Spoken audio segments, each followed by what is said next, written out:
The child's brain in a digital case. It's a phrase that haunts me. Just think about it. Toddlers silently, unnaturally fixated on screens in restaurants. It's become a disturbingly common sight. And neuroscience screamed dire warning here. In the early stages of life, a child brain goes through explosive growth. It can forge over a million neural connections every second. This impossibly rapid growth of window, once it's closed, is gone forever.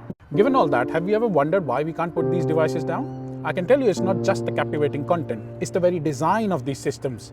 These platforms use something called persuasive design. It's a defining reality of our time, and it demands action.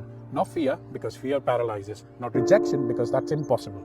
And that's the conversation we need to have, urgently, honestly, and together. So today, we are diving into a topic which honestly affects each one of our listeners, whether we realize it or not. From a tech perspective, we understand how these things are built. That endless scroll, the way these apps are meticulously designed to keep us hooked. It's not just reshaping childhood, it's eradicating it. Hello everyone, we are back again with our series 2, PickleInsights Life Unlocked. I'm Dr. Priyank Gupta, your friendly neighborhood GP in Melbourne, and with me always my co-host, my friend Prateek, a software engineer and full-time technocrat. Great to be here. A quick shout out to the folks who haven't watched our first series on smartwatches. Check out our YouTube channel. And while you're there, please leave us a comment, what devices you're using, how you're using them, and any other topics you would like us to cover. Absolutely. And remember to like, share, and subscribe. Oh, and while you're there, please do let us know where you're tuning in from. We would like to know where our audiences are watching us from. So today, we are diving into a topic which honestly affects each one of our listeners, whether we realize it or not. We are going to talk about digital overload. And in simple terms, that means screen time. Absolutely. Prateek, it's something which is there everywhere. We all feel it, but we often don't talk about it. Screens are just every part of our life now. And for kids, even more so. We say it's for creativity, for learning, or for staying connected. And yes, they can be.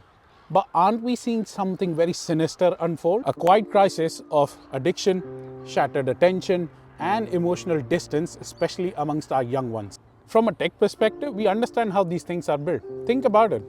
That endless scroll, the way these apps are meticulously designed to keep us hooked. We are not just relying on these devices, it has become the new normal. Somehow, it's not just reshaping childhood, it's eradicating it. Exactly. The line between the healthy tech use and overexposure, it's not blurred, it's just gone. Parents, educators, us all adrift, we are struggling to find the balance here. The conversation we are starting here is about pulling the curtain back from psychological, social, and developmental cost of these unchecked screen times. And then maybe, just maybe, we can start building some meaningful, purposeful habits, because this is not just about our kids, it's about all of us, isn't it? Shall we do it? Let's do it.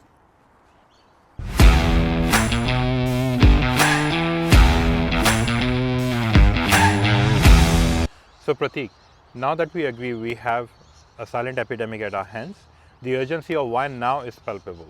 The digital avalanche is already here. Look around us. From the time we wake up in the morning, what's the first thing we reach out for? A glowing rectangle.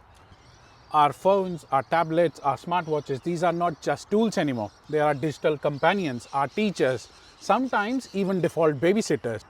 Devices are everywhere, and their grip is only tightening. From a tech perspective, this isn't just a gradual increase, it's an explosion. Even schools are leaning into it. For coding, digital literacy, AI-based learning, it's all becoming a standard. This is very true. I can see that in my 9-year-old curriculum. His homework is on iPad. His learning is via digital means. They're already doing coding classes in their curriculum in the primary school. Yes, the classrooms are adapting. It's a necessary skill. The world that our kids are stepping into demands digital fluency. It's a survival skill. But with AI stealing rise, we are not just talking about more screen time. We are talking about smart screens, devices that don't just respond, but predict. Devices that just don't teach, but adapt. Tools that are learning us, knowing us, sometimes better than ourselves. And frankly, this should scare us a little. Yes, it absolutely should. If you feel you or your young ones are glued to the screens more than ever, you're not wrong, you're not imagining it.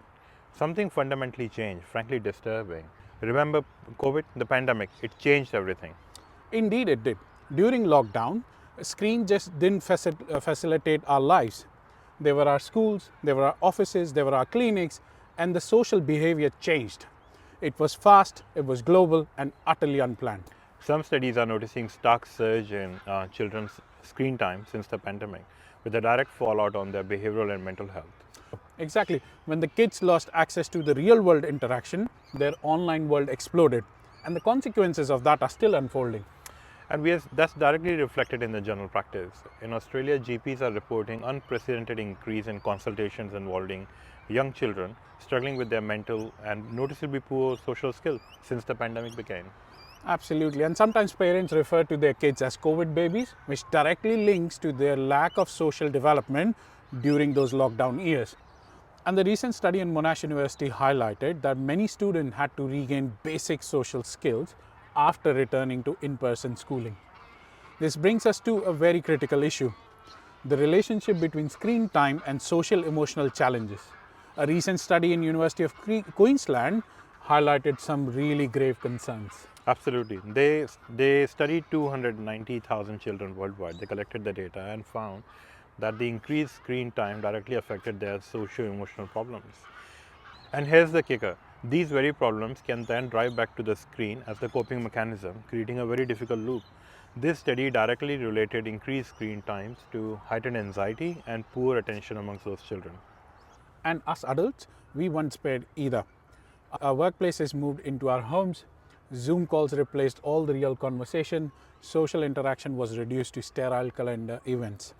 A sobering 2023 study found out that during pandemic, all remote workers reported deep emotional exhaustion, blurred work-life boundaries, and a sense of isolation.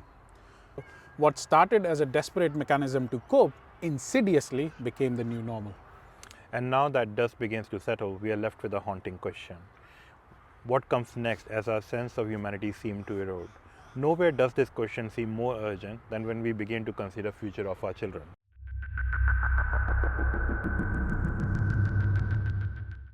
The child's brain in a digital case. It's a phrase that haunts me. Just think about it. Toddlers silently, unnaturally fixated on screens in restaurants. It's become a disturbingly common sight, hasn't it?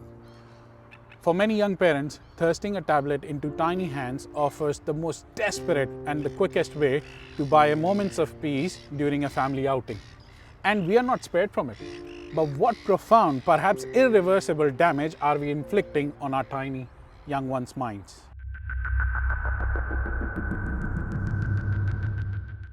And neuroscience screamed dire warning here. In the early stages of life, a child brain goes through explosive growth. It can forge over a million neural connections every second. These connections are absolute foundation of everything, of how they will behave, how healthy they will be. These connections are built painstakingly by direct human interaction. As UNICEF also highlights, this impossibly rapid growth of window, once it's closed, is gone forever. And these formative years, they are foundational to building memory, attention, emotional regulation, social skills. When passive screen time relentlessly replaces this human interaction or vital creative play, we are not just missing opportunities, we are actively destroying our children's future. Exactly, and I see that every day in my clinic in Melbourne. Parents often give their phone to the children to buy just 5 minutes of peace so they can talk to me without being disturbed. But in the same breath, they express fear about how these screens are changing their kids. Meltdowns, tantrum, something is just off, isn't it? But it's not about blaming someone, it's about facing the harsh reality. Our screen times are quietly reshaping us from how our children grow to numbing scroll trance many adults can't escape. So what's the hard truth? Is it really hurting their minds?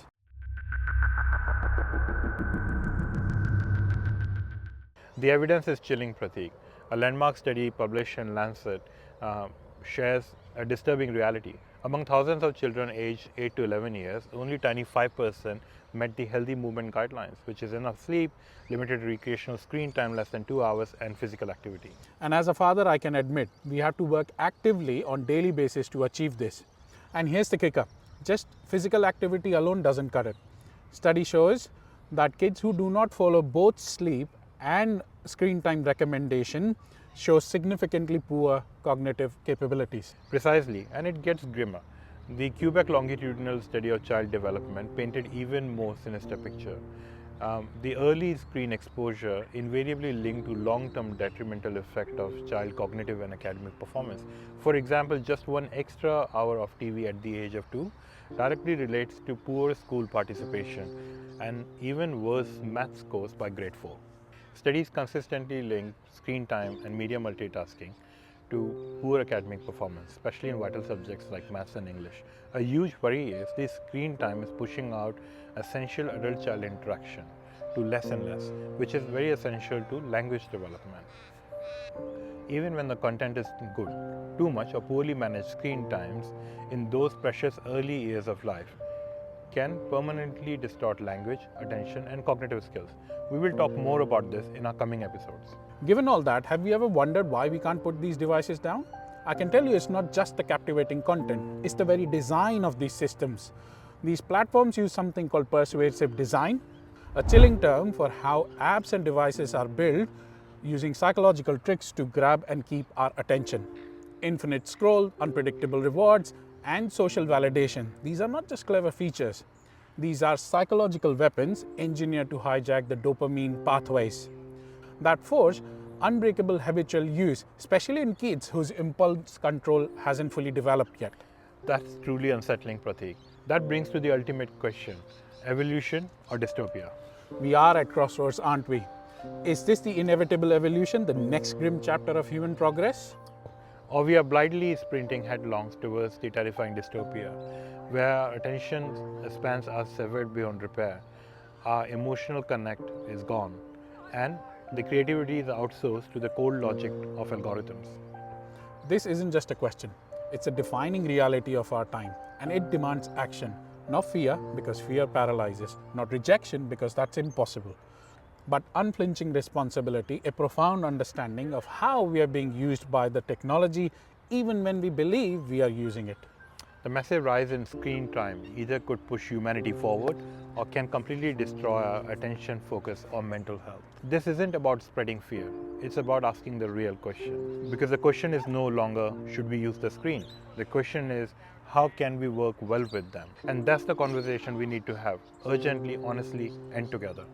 It's a tough conversation regardless. And to show you how tough this really is, let's look at some official guidelines.